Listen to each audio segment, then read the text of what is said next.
इस वक्त की बड़ी खबर, चीन के दौरे पर रक्षा मंत्री राजनाथ सिंह हैं। एससीओ बैठक में राजनाथ सिंह यहां पर शिरकत करेंगे और चीन के केंद्याओं में भी यहां एससीओ की बैठक होने जा रही है। एससीओ सदस्य देशों की रक्षा मंत्रालयों के बीच में बैठक करेंगे। इस वक्त की बड़ी खबर आपको बताते चलें, चीन दौरे पर रक्षा मंत्री राजनाथ सिंह रहने वाले हैं और गलवान झड़प के बाद पहली बार चीन यात्रा पर राजनाथ सिंह रहेंगे। एससीओ की बैठक में भी शामिल होंगे और क्या पीएके के भी रक्षा मंत्री के साथ बातचीत होगी या नहीं, अब इस पर नजर टिकी हुई है, क्योंकि लगातार आप देखिए ऑपरेशन सिंदूर के बाद ये मुलाकात काफी अहम मानी जा रही है और गलवान घाटी की झड़प जो कि जून 2020 के ठीक 5 साल बाद भारत का कोई वरिष्ठ मंत्री चीन के दौरे पर जा रहा है और रक्षा मंत्री राजनाथ सिंह यहां शंघाई सहयोग संगठन यानी कि एससीओ की बैठक में 25 से 26 जून में हिस्सा लेने के लिए पहुंचेंगे और चीन के ही चेनगांव में भी आप देखिए किस तरह से ये जा रहे हैं। इस वक्त भी बड़ी खबर आपको बताते चले कि एससीओ में सदस्य आप देखिए किस तरह से यहाँ पर बने हैं राजनाथ सिंह और ये मीटिंग काफी अहम होने वाली है और उसके साथ ही देखिए अब जब ये मीटिंग होती है तो किन मुद्दों को लेकर चर्चा होगी, लेकिन फिलहाल इस दौरान राजनाथ सिंह यहाँ चीन रूस के रक्षा मंत्रियों के साथ बैठक करेंगे और बैठक करने के बाद कौन से मुद्दे उठाए जाएंगे ये देखना जरूरी है, क्योंकि यहाँ रक्षा मंत्रालय की तरफ से ये बड़ी बात कही गई है। लेकिन फिलहाल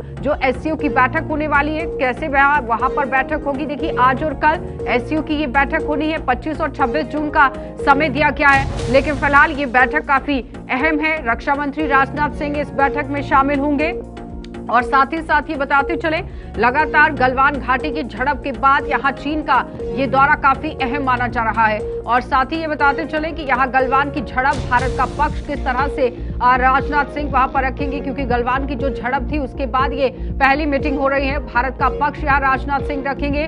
वैश्विक शांति, सुरक्षा, आतंकवाद पर भी बातचीत करेंगे। चीन रूस के रक्षा मंत्रियों के साथ भी बैठक होगी। तो ये अहम मुद्दे आप देखिए इस बार यहाँ एससीओ की बैठक में उठाए जा सकते हैं, लेकिन सबसे बड़ी बात है कि क्षेत्रीय और अंतर्राष्ट्रीय शांति और सुरक्षा, आतंकवाद विरोधी जो प्रयास हैं उस पर भी चर्चा हो सकती है। लेकिन एससीओ है क्या वो जरा समझ लीजिए, क्योंकि 2001 में ही एससीओ की स्थापना हुई थी और उसके बाद लगातार भारत 2017 में पूर्ण सदस्य एससीओ का बना था। लेकिन अब राजनाथ सिंह अगर मीटिंग में भाग लेते हैं और उसके साथ वर्ष 2023 में इसकी अध्यक्षता संभाली गई थी भारत की तरफ से भी। चीन, रूस का, कजाकिस्तान, किर्गिस्तान की तरफ से भी आप देखिए किस तरह से यहाँ पर ये पूरा काम किया गया था।